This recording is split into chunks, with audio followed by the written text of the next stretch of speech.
আজকে গেছিলাম দত্তপুকুর মাটির থালা বাটি গ্লাস দোয়াত এই সমস্ত কিনতে, কারণ সামনেই তো সরস্বতী পুজো।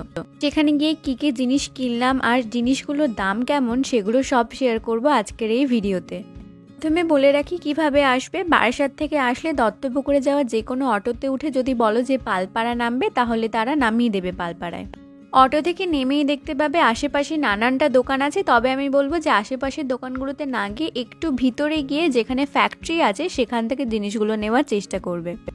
আমিও এর আগে কখনো এখানে আসিনি মাটির জিনিসপত্র কিনতে, তো এখানে এসে একটু লোকজনকে জিজ্ঞেস করলাম যে কোনখানে গেলে একদম ফ্যাক্টরি থেকে পাইকারি রেটে মাল পাওয়া যায়। তো তারা একটা ফ্যাক্টরি দেখালেন, সেখানে গিয়েই আমরা জিনিসপত্র দর করেছি এবং কিনেছি।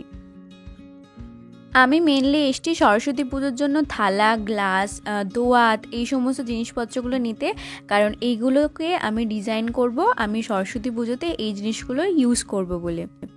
ওখানে নানানটা সাইজের থালা পাওয়া যায়। আর এই দেখো, এই গ্লাসটা কাকু আমাকে সাজেস্ট করেছিল, বলছিল যে এটা বেশি ভালো লাগবে। যদিও আমি এই গ্লাসটা নিয়েছি কারণ আমার মনে হয়েছে যে থালার সঙ্গে এই গ্লাসটা বেশি ভালো যায়।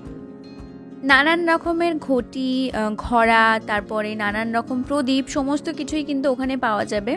এখানে যদি তোমরা যত বেশি মাল নেবে প্রাইস কিন্তু তত কমবে। এখানে 7 টাকা থেকে মাটির থালা পাওয়া যায়, তারপরে 1 টাকা থেকে দোয়াত, এরকম নানান দামের কিন্তু জিনিসপত্র পাওয়া যায়। তবে হ্যাঁ, তোমরা যদি একসঙ্গে অনেকটা লটে মাল কেনো তাহলে কিন্তু দাম অনেক সস্তায় পড়বে।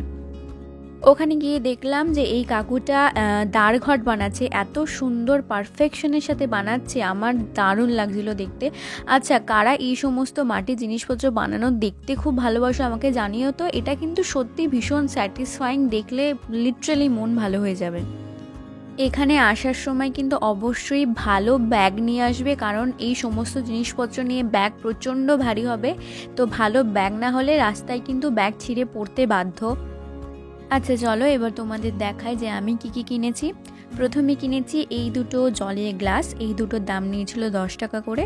তারপরে নিয়েছি একটা বড় থালা নিয়েছিলাম 4টে, এইগুলোর দাম পড়েছিল 20 টাকা করে। তারপরে এটা হচ্ছে মিডিয়াম থালা, এইগুলো নিয়েছি আমি 3টে, আর এইগুলোর দাম নিয়েছিল 15 টাকা।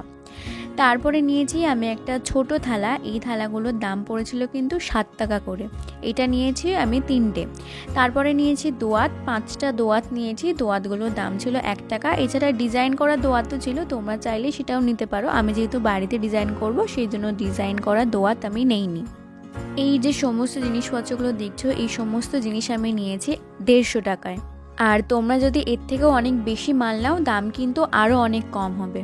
আমি কিভাবে এই ডিজাইনগুলো করি সেটা দেখতে গেলে কিন্তু অবশ্যই সাবস্ক্রাইব করে নিও চ্যানেলটা।